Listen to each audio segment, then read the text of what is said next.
God bless America, land that I love. Stand beside her and guide her through the night with your light from the mountain to the prairie to the oceans white with foam. God bless America, my home. The world will note that the first atomic bomb was dropped on Hiroshima.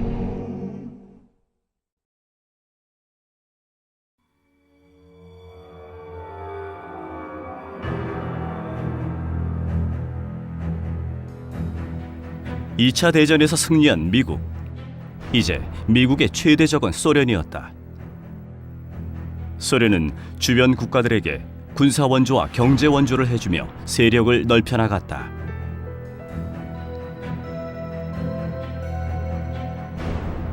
공산주의 팽창에 맞서기 위해 미국은 일본을 점령하자 즉시 개조 작업에 들어갔다. 미국식 정치 제도와 문화를 빠르게 이식시켰다.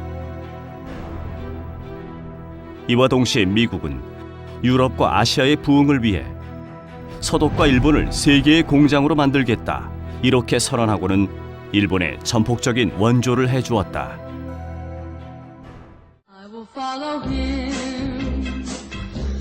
그러자 폐허가 됐던 일본 경제는 빠르게 복구되기 시작했다.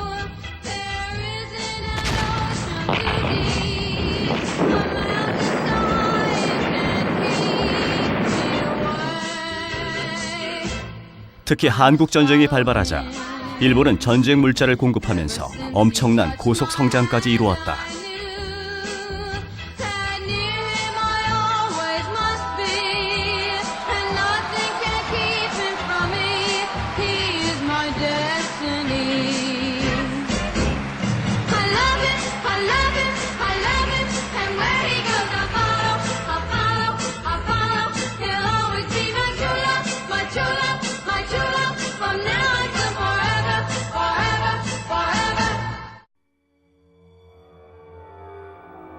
하지만 한국의 상황은 정반대였다. 남한에 이승만 정권을 세워놨던 미국은 완전히 실패했다. 막대한 원조를 했지만 경제 상황은 처참한 수준이었다.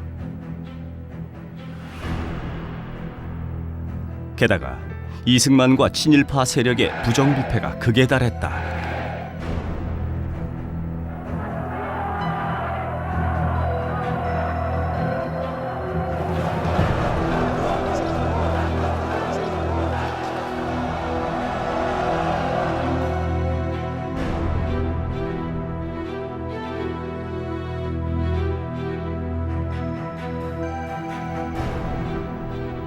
이에 반해 공산주의 국가들의 경제 원조를 받은 북한은 3년 만에 전후복구를 마쳤다.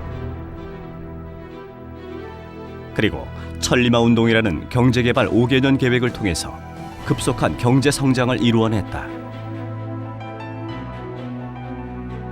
결국 북한의 경제력은 세계 50위, 남한은 101위로 격차가 벌어졌다. 이로 인해 미국은 위기감을 느꼈다. 가난한 한국인들이 북한을 부러워하다가 갑자기 공산주의 혁명을 일으키지 않을까. 미국은 매우 초조했다.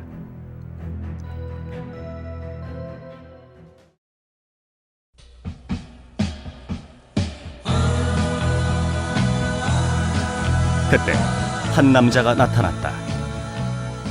젊고 스마트하고 섹시한 남자,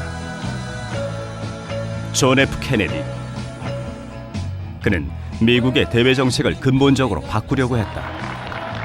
To those people in the huts and villages of half the globe struggling to break the bonds of mass misery, we pledge our best efforts to help them help themselves for whatever period is required, not because the communists may be doing it, not because we seek their votes, but because it is right.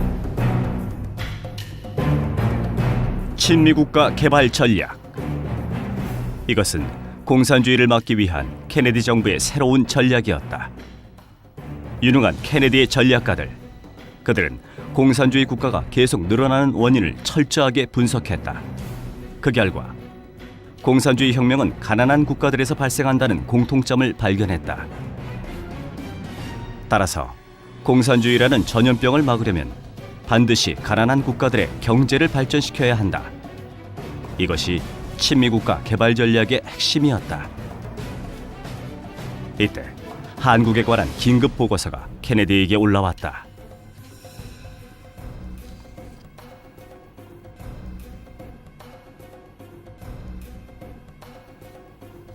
그리고 4월 11일 서울의 메카나기 대사도 긴급 보고서를 올렸다.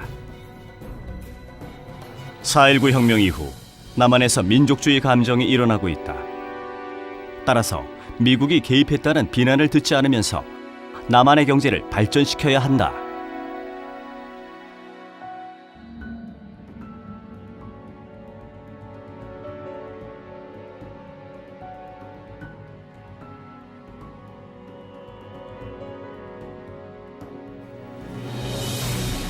케네디는 즉시 메카나기를 미국으로 불렀다.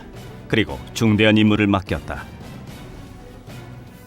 메카나기의 책임 아래 한국 문제 태스크포스 팀을 만들어라. 그리고 5월 15일까지 새로운 한국의 발전 전략을 담은 종합 보고서를 완성해라. 그것은 가난한 한국인들에게 축복 같은 소식이었다. 이때 새로 등장한 장면 정부도 경제 부흥을 최우선 목표로 내걸었다. 이럴 기회를 가지는 여러분은 독재와 싸워 이겼을 때 그것보다 비상한 각오와 비상한 단결과 비상한 노력이 요구되는 것입니다. 그리고 경제개발 5개년 계획을 내놓고 가난한 국민들을 달래기 위해 안간힘을 썼다. 만약 미국의 새 전략에 따라 5개년 계획이 성공한다면 장면은 뛰어난 지도자로 존경받을 것이다.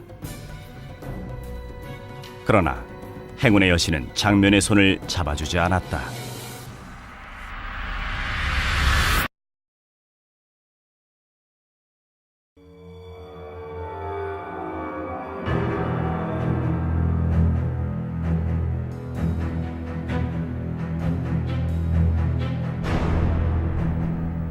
쿠데타가 벌어지자 케네디는 즉시 박정희에 대한 조사를 지시했다.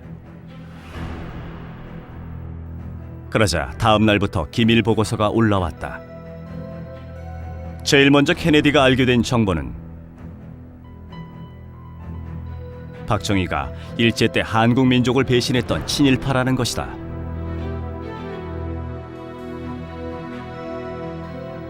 그리고 해방 후에는 공산주의자로 활동하다가 체포됐다는 것이다. 이때 박정희는 자신의 동료들을 전부 밀고해서 죽게 만들고 자신의 목숨을 건졌다. 이 사건 때문에 미군들은 박정희를 뱀 같은 인간이라며 스네이크 박이란 별명을 붙였다. 쿠데타의 리더가 공산주의자였다니 케네디와 참모들은 긴장했다. 그런데 희망적인 보고서들이 계속 올라왔다.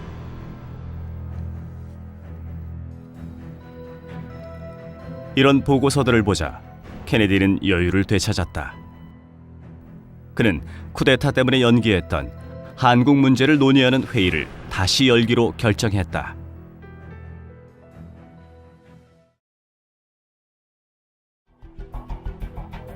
(1961년 6월 13일)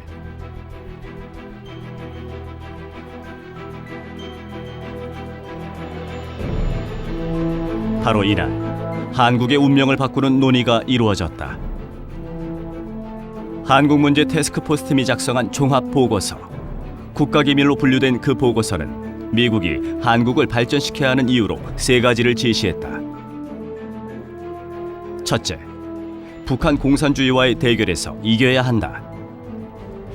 둘째, 미국의 국가적 위신이 걸려 있다. 셋째, 특히 일본을 보호하는 데 중요하다. 결국 한국이 무너지면 일본이 위험해지고 미국의 태평양 방어 라인도 위태로워진다. 그래서 미국의 이익을 지키기 위해 한국 경제를 발전시키겠다는 것이다. 그리고 보고서는 미국이 돈을 쏟아붓고도 한국을 발전시키지 못하는 원인을 정확히 분석했다. 과거 미국의 원조는 군사안보 목적, 전후복구, 그리고 한국인들의 최저 생계 유지에만 사용됐다. 그런 뼈아픈 반성을 한 뒤 앞으로는 미국의 원조를 한국의 경제 개발에 집중 투자한다. 그렇게 결정한 것이다. 정말 케네디의 전략가들은 치밀한 사람들이었다. 그들은 한국의 발전을 위해서는 행정개혁, 부패 추방, 그리고 교육제도까지도 개혁해야 한다는 결론을 내렸다. 그동안 한국의 교육이 유교적 전통에 따라 인문 분야만 중시하고 과학 분야를 경시했다. 따라서 국가 발전을 위해 과학 분야와 기술, 직업 교육을 강화해야 한다는 것이다. 1961년 6월 13일, 미국의 최고 엘리트들은 자기들끼리 모여 앉아 한국의 경제 개발과 근대화 전략을 수립해버린 것이다.